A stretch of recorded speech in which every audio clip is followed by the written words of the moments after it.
Hello and welcome to week 17? 18? 18. Welcome to week 18 Retro Reviews in Wrestling in Mom's Basement. I, of course, am Patch Young. This guy to my right is the Socko to my Mankind, Joe Venuta. And yes, I said that because Mankind is right on the TV in front of us. I'm Socko, right? Yep. So you pull me out of your pants. Okay, I gotta come up with another one. Alright. You are my...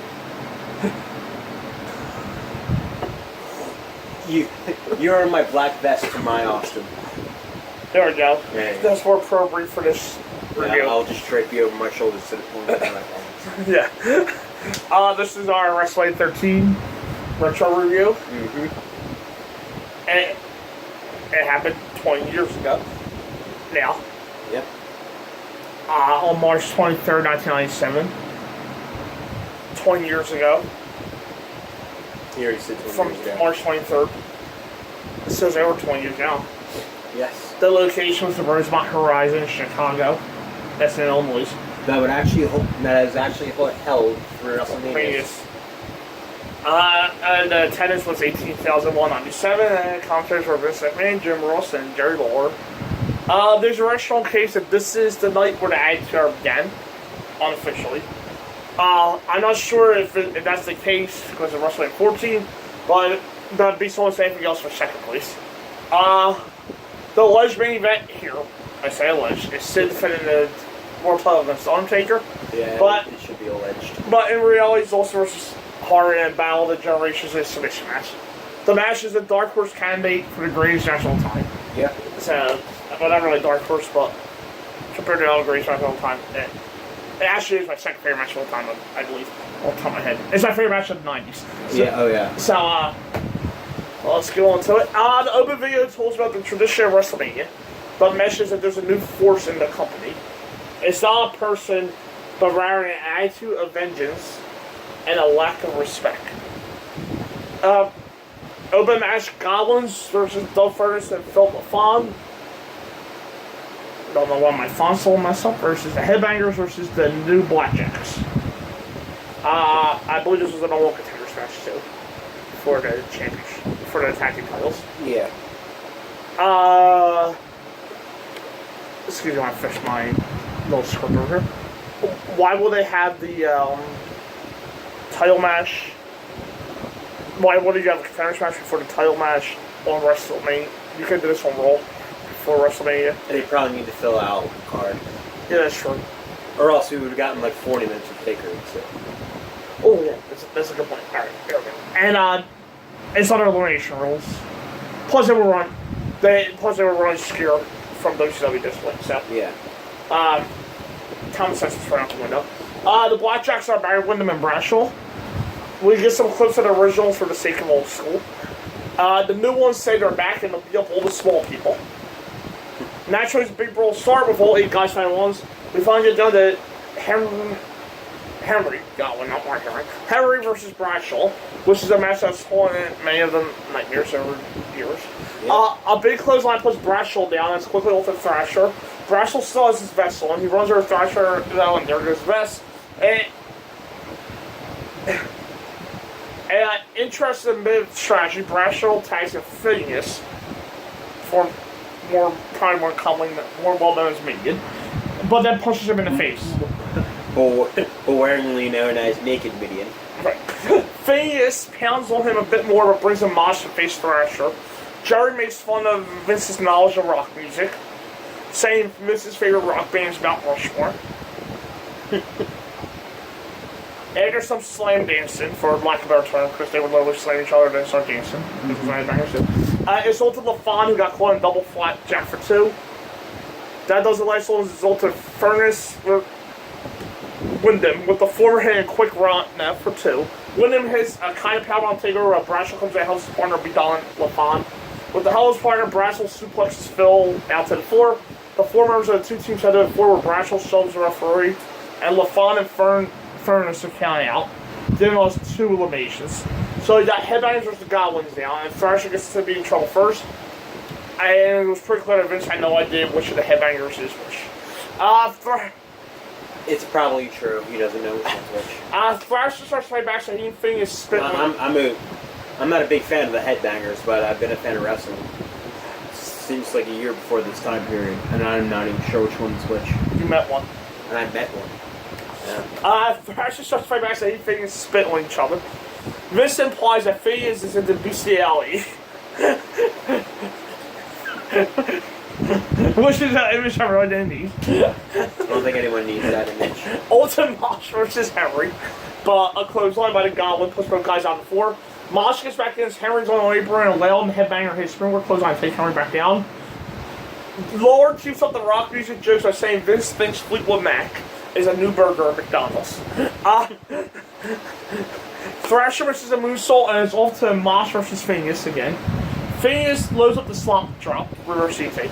While Thrasher and Mosh makes the save, everyone breaks down, and a top rope C is sent on by Mosh as enough for a pin. While Phineas to send the headbangers to roll.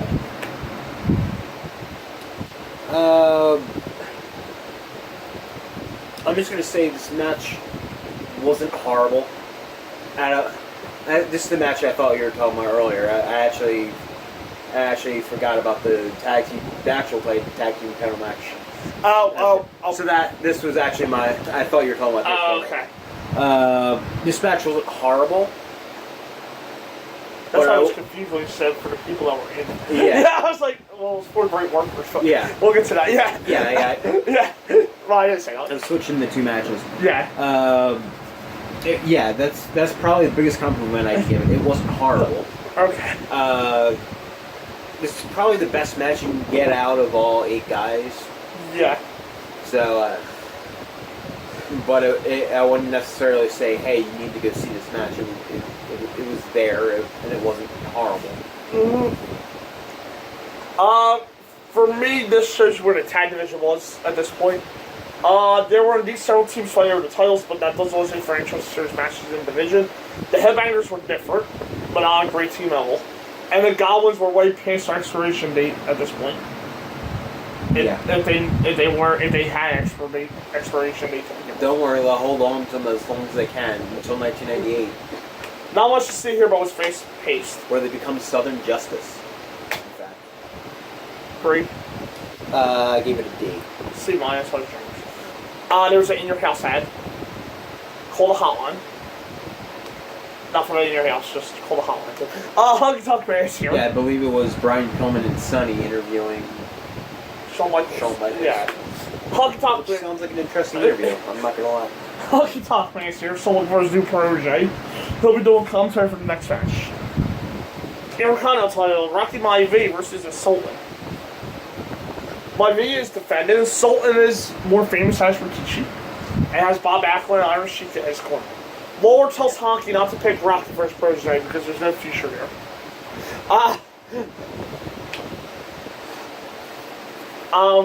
So much for the method school system with that one. Yeah. Rocky starts off fast and knocks Sultan out to the floor. The managers try to calm the big man down, but Rocky and Jake are more to wind up clothesline the post. Back in, Sultan runs over him with clothesline own. He throws Rocky into the corner by the throat and hits another clothesline for 2. Also, nerve hole as Honky rants about how he already would have defended the title and been in the back coming here. Sultan goes up and hits a top rope headbutt for no cover. So we have a Samoan portraying an Arabian by hitting a headbutt to another Samoan. I'm so racially confused. Rocky tries to suss that flip. Sultan grabs him by the throat. Imagine if Yoko was in this. Yeah, I know, it'd be more confusing. A belly to belly gets 2, and we hit the chin lock. The fans are very restless with this and rightly thinks it's boring. Rocky fights up, but they close on each other. Stop things from getting interesting. Sultan starts pounding away again, but Rocky starts feeling the soul and makes his comeback. Maivia central some punches to Sultan, gets 2 of a belly to belly suplex, the spin DDT that Rocky doesn't use anymore. No, he doesn't. Puts Sultan down. There's his top rope crossbody, his finishing time. But as Sheik has referee, Sultan gets up and hits a super kick for right close too. A pile drive gets another 2 count for Sultan, with Rocky drives a roll down nowhere for the retaining pin. Your commentary on the match Right. makes the match sound much more interesting than it actually is. I like it. Yeah, this match is boring. weirdly enough, we'll get it like 4 years later. Right. Because Rikishi does it for The Rock. Right. Yeah. He almost killed Stone Cold for The Rock. Yeah, this match was boring. Did you talk about the aftermath? No, I was gonna that would actually... Talking about that would actually be much more interesting. Yeah, I was going to go into yard, right? Yeah. Yeah, I have it like right there. I'm just going to say, keep in mind that Tony Atlas, former tag team partner of Rock's father, was at ringside. Right. This got better by the end, but Man Alive was dull for the most part. Yes. It just kept going, and Sultan didn't have enough to make a match like this work. Rocky would get way better, and the jumpy. I think Rikishi needs making a different spot too. Yes. But I will say this for The Rock's end, the jump he made from Survivor Series to this point was still remarkable for The Rock. Yeah. It wasn't The Rock's fault, the match. The fans would start to hate him though, which might not be exactly what he needed. Oh no. No, The Rock. Well, or it is. It is. It is. F. Post-match, Rocky still interviewed with JR, when Sultan jumps in from behind, shoots Sultan and back will be on my video until Rocky Johnson, Rocky's dad, comes in to help fight them off. Cool moment, but I don't think most people knew who Johnson was. And Tony Atlas sat there. Are we forgetting that? He was at ringside for the match. Just sat there. He was just sitting there. Well, there were rumors that they didn't like each other. Rocky's dad Might be true. is a dick to Tony. Well, he did cheat on Alex, so from what I understand. Yeah. I think Rocky would actually have a fault with his father. Yeah.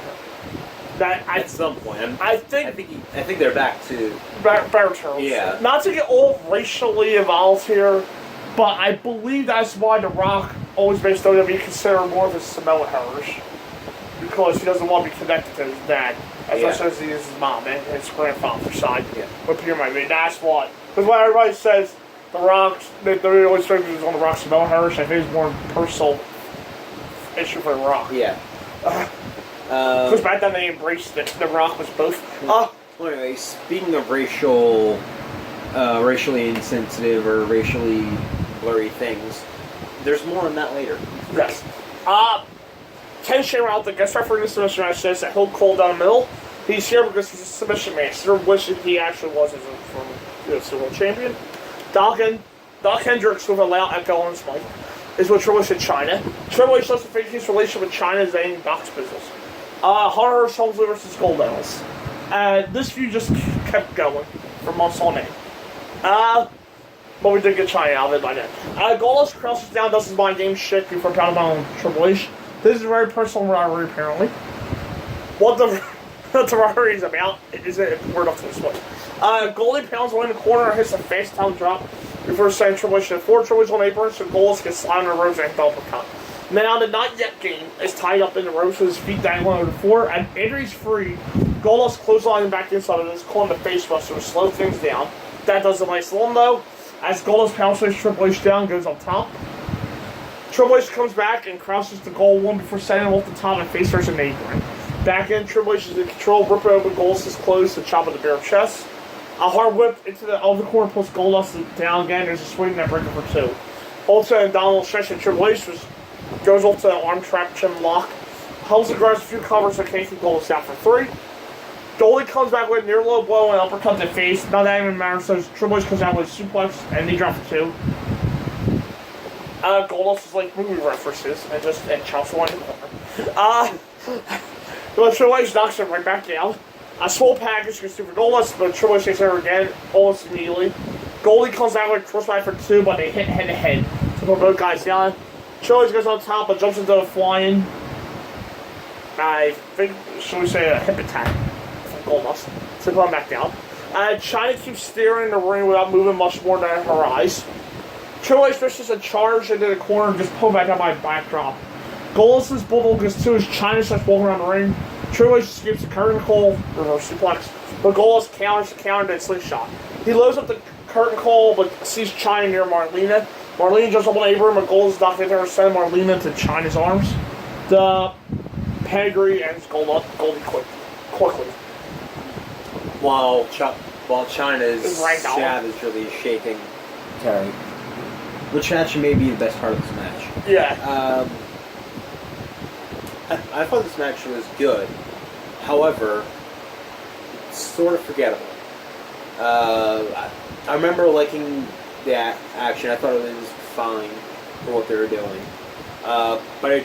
But I don't walk away and remember anything else in the match but China shaking the crap out of Marlene. Like most of their matches. Yeah. For two good workers, yeah. Yeah, it's fine. Maybe they don't have the chemistry that other great workers have with each other. But this one is just it is fine. Yeah. This is a higher quality, but it's still dull stuff.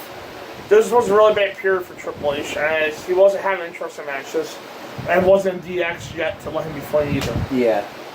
And that kind of like makes him, if you're a high schooler, a nerd, hitting on a hot girl, awkward, not interested, and it comes off his life a little ineffective at this point because he's not as good as he's going to be, but yet he's not even allowed to show his personality either.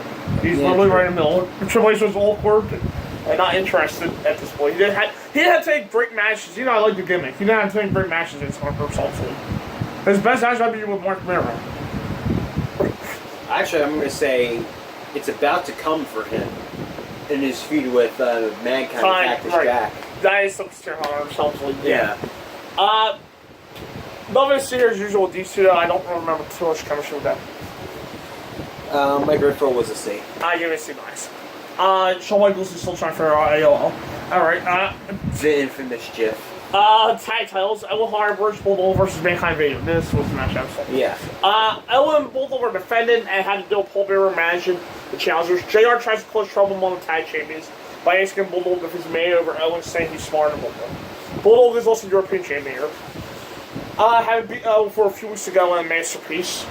Ellen and Vader start things off with the Canadian getting impounded hard into the corner by the monster. Hart tries to do things up and actually takes Vader down with a spin wheel kick. And crossbody is easily caught though, and Ron is countered powerbomb. The idea here is that Vader and Mankind have problems with Bulldog, but they can beat up Ellen with relative ease. Vader loads up the bomb, which drills with Bulldog and Mankind. Bulldog clotheslines the monsters down, and Ellen John puts them both down to one up his partner. As Bulldog versus Mankind now with the brick, stopping one in the corner. There's the delayed vertical of Vader winning the Bulldog cover. Bulldog casually slams suplexes Vader down to show off a little bit. It's back to Mankind versus Bulldog, where Mankind being put in chin lock. Mankind fights up and throws him forward, where Bear hands him the urn. Bulldog trips him down there with a shot on that Vader get the urn and Blaze Bulldog in the back of the head to shift control. Back in, and Vader has a suplex on Bulldog for two before pounding one in the corner. A corner splash crushes the British one and a middle rope splash, regular, not Vader bomb style, on the two. That's a surprise, and there's a Bulldog chant. Mankind comes in, can't get the mandible claw, and same pounds Bulldog down in the corner, it's a run to their head. Instead of covering, Mankind goes in forward and screws a bit. You know, because that's what he does. Vader runs Bulldog over again, as he goes up, Bulldog flips him over and kind of a release slam. Back to Owen, comes on, missile drop and take Vader back down. Top rope crossbody block, top rope crossbody is two, but Vader crushes him with a standby block. The challengers hit kind of a demolition decapitator off the apron to the floor. That move put Rick Martello out for about 7 months in 1988. But here it keeps Owen down for about 6 seconds. Now that is toughness. Sue and Helen are in the front row as Mankind chokes away at Ellen. Back in, Ellen grabs DT out desperation by splashing his knees to slow him down again. Mankind charges at Ellen, but they hit heads to put both guys down. We actually hear about the Wrestling Classic for no apparent reason. Vader comes back in to box Owen's ears. The Hart skips suplex and hits a quick spin kick for two. Out to the floor then where Owen hits a quick belly down and Mankind for the head back inside. The Instagram plus Mankind down, there's a hot tag of Bulldog. Vader loses balance and Bulldog beats on both challengers. Mankind still legal and gets whipped hard into the corner. There's the power slam, but Mankind drops a cool escape. Everyone breaks down. Mankind Bulldog goes to the floor. Mankind puts on the claw, and it's a double count out.